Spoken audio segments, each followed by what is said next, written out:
Hey y'all, and welcome to Politibrawl.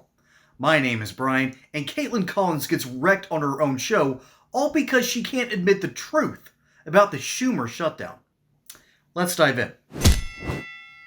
One thing that's different from this shutdown than we've seen in any shutdown, the last 14 of them we counted since 1981, is cutting programs and laying off federal workers. So do you support the White House taking that, unprecedented step here? Well, of course. I mean, what choice do they have if they don't have the money to run the government? What are they supposed to do? You don't have to cut programs or lay off federal workers. It's literally never happened before in government shutdowns in the last 14 of them. Well, I don't think that's accurate. I mean, Bill Clinton laid off I think he laid off 600,000 plus government employees during his tenure. And a lot of that was during a shutdown. Not during the government shutdown, as a result of the government shutdown, though. Well, I mean, whether you attribute it to the government shutdown specifically, or the fact that people aren't getting paid and their force is leaving as a result, I mean, you can play the chicken and egg game and label it any which way you want. But I think reduction in government force has happened during previous shutdowns, whether it was part of a strategy for negotiation or whether it was a byproduct of the shutdown itself. I think either way, one way or the other, it doesn't really matter. The point is the government should be open. There's no reason for it to be closed right now. And my hope is a handful of our Democrat colleagues come across the aisle and say, listen, this isn't good for our armed forces. Yes, the troops are going to get paid, but that doesn't solve many of the other funding issues that, as you know, flow from that. They're also cutting programs, though. One of them is one you've thrown your support behind. It's the Treasury Department's Community Development Financial Institutions Fund. You signed a letter with a bunch of other lawmakers supporting that earlier this year, and you were on the record with that. The president says they're only cutting Democrat programs and Democrat stuff, but is that a Democrat fund that you supported? Well, like I said at the very beginning, none of us want this to be happening. But the president, as you know, as we just saw in the Middle East, he'll negotiate and he'll use every tool in his toolbox to negotiate. And right now, he doesn't want a government shutdown. He said that from the beginning. But there have to be consequences for bad behavior. This is bad behavior on the part of Chuck Schumer and the Democrats. But let's just call it what it is. They are holding the government hostage because they want to bring back programs that the American public has express their will through the ballot box. This is the direction we want our government to go in.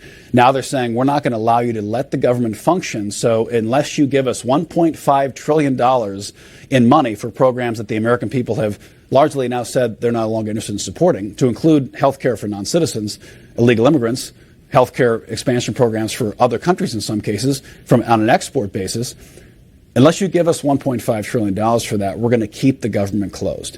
That's not negotiating good faith. Okay, but, it's not for people who are here illegally. It's people who have different legal status, people who are seeking asylum, refugees. Right. We've gone through this with the House Speaker. But I ask on the programs part because... Yeah, but saying non-citizens is accurate, though. Saying non-citizens is accurate. You said illegal. You said people who are here illegally. Mm-hmm. Some of those people would be considered here illegally. But those are different things. I mean, maybe you don't like temporary protected status, but you're an immigrant with legal status. But how many people? No, we can't just move on. No, you can't just pave over that because a lot of people come under asylum, claim asylum, which are not actually asylum seekers. That system has been abused by fives of millions, tens of millions, potentially people. But that's a legal process. You can change the law if you don't like it. But my point is, they're not. But if they've abused the process and lied about it, that's illegal. If they've falsely claimed asylum status, been given asylum status during an administration that chose to voluntarily. Okay, you're getting off the topic. My point is, people who are DACA. I think it's very much the topic. DACA recipients, temporary protected status, refugees. These are the people who qualify for that. But on the projects, the Department of Energy just canceled $1 billion to the Pacific Northwest Hydrogen Hub. Part of that covers your state of Montana. And your governor actually praised it when it was happening, saying it was going to create good-paying Montana jobs and boost American-made energy. They just yanked $1 billion from that. So is that taking away good-paying jobs in Montana? Of course it is. As I said, we want the government to be open. You should be saying this to Chuck Schumer, who's closing the government down. I'm agreeing we should have the government open right now. This is an unnecessary shutdown. But that you're acknowledging that what the Trump administration just pulled in funding is hurting your state. Having troops not being able to fulfill their functions, having law enforcement officers, having air traffic controllers not be able to direct flights into our airports in Montana hurts our state. Not having federal employees showing up to Farm Service Agency offices during cattle shipping season, that hurts our state. Not having Department of Transportation employees overseeing our highways, our bridges, our airways, our road construction efforts. All those things are hurting every state. So this shutdown is not a good thing, and that's why we don't want it to continue. That's why we voted. That's why we've now voted 8 times to reopen the government, and we've not been supported by our friends across the aisle. Yeah, we pushed Democrats on their stance. We've had many of your colleagues on the show. But on this hub specifically, I mean, that is the Trump administration didn't have to make that decision. They decided to pull that $1 billion from your state. Do you disagree with that? Well, I think the reality is we wouldn't be here if the government was still open. And now we're going on week 3 of a pretty unnecessary shutdown. As much as I rag on my fellow millennials, Senator Sheehy is going places. This dude isn't even 40 and he's already a senator. Again, this is the real reason that we allow all states to have 2 senators is because land votes. All right, I truly believe this function. And this is something that Kaitlan Collins can't wrap her mind around of. And most of her rich white liberal colleagues, they can't understand this either. The reason why land votes, by the way, and I know I'm getting off topic, I'll bring everything back to the Schumer shutdown in a moment, but land votes because that's where all of our resources come from, okay?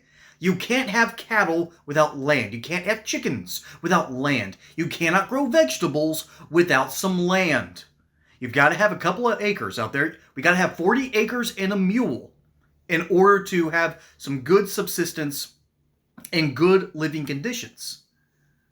That's why land, in my opinion, should be allowed to vote. That's why the senators are more important than the representatives.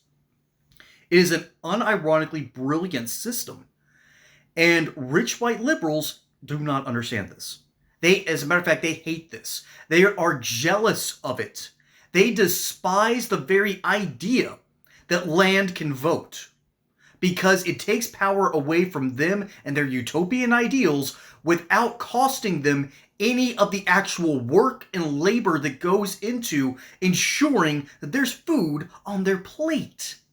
They don't understand this. But folks from Montana do. It's not just because they've lived in that state. I haven't lived in it, but I've driven through it. I've gone up Interstate 94, gone through Interstate 90 all the way out to Yellowstone. Very interesting drive. All the oil refineries, all the farms, all of the proof that America requires a good infrastructure. Henry Clay understood this. That's why we had the American system. The problem was that it basically tariffed the South into oblivion, and it ultimately was the catalyst that really started the war between the states. We were fine until the 1819 tariff, by the way. Don't look up that part of history. It will make you mad. And so why am I bringing this up when it comes to a Schumer shutdown? Because all these points coalesce into a single ugly, weird ball. And it's this mesh, it's a Gordian knot, so to speak, that we're trying to unwind and figure out how do we make this work. The problem is the Democrat Party has left that discussion. As a matter of fact, I think about 10, 15 years ago, there was a prominent Democrat from the state of Montana out in the Senate, a very pro-life Democrat, a very conservative Democrat, and he got ran out of his own party. Okay? There's currently, I think, Steve Manchin out in Wisconsin, not Wisconsin, West Virginia. The W's got in my mind and I went in the wrong direction. The reason that those Democrats used to exist is because they believed that strong borders were a good idea. Maybe we need to protect American labor by making sure that we don't have too many illegal immigrants undercutting their wages, and maybe being pro-life is a good idea. What happened? I'll tell you what happened. Rich white liberals got in control of the Democrat Party because they were jealous that the evangelicals took control of the Republican Party. And they still think to this day that it's the evangelicals in control. No, we're not. And I do say we, as much as I despise part of my own theology,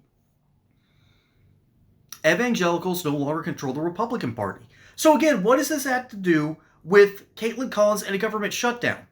It's all because the Democrats have failed to understand the basic function in politics, to represent the people.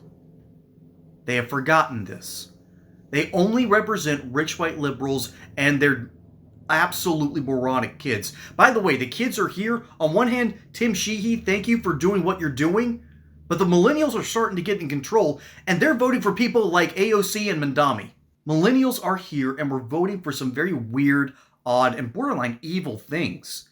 But the ones who are grounded keep on voting for guys like Tim Sheehy, and we're starting to carry the torch again.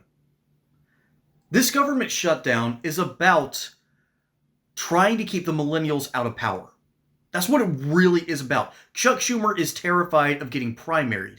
He is terrified of losing the corporate control of the Democrat Party. And I quite literally mean the corporatist control. Democrats had their own little sort of miniature civil war after Obama left office, trying to figure out who should actually steer the party, because Obama's left style rhetoric works so well with the American people. We bought it hook, line, and sinker.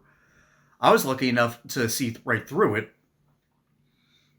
But the American people are starting to buy into the left-wing rhetoric way more than they should be. Leftist rhetoric always winds up with leftist policies. Leftist policies do not work here in the United States. That's the nice version of putting it.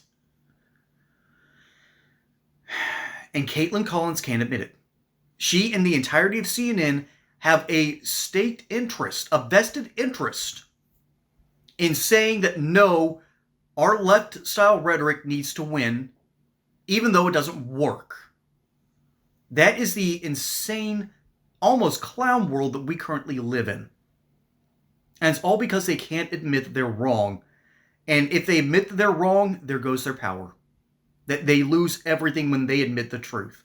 So they will continue to say anything except the truth. And the truth is the Schumer shutdown is entirely in the hands of the Democrat Party, and the American people are starting to realize it. And I hope you do too. But those are just my thoughts. Let me know what you think down in the comments below. My name is Brian. Hope you enjoyed that segment here on Politbro. Don't forget to like and subscribe. Catch you on the next one. Till then, y'all have a good one.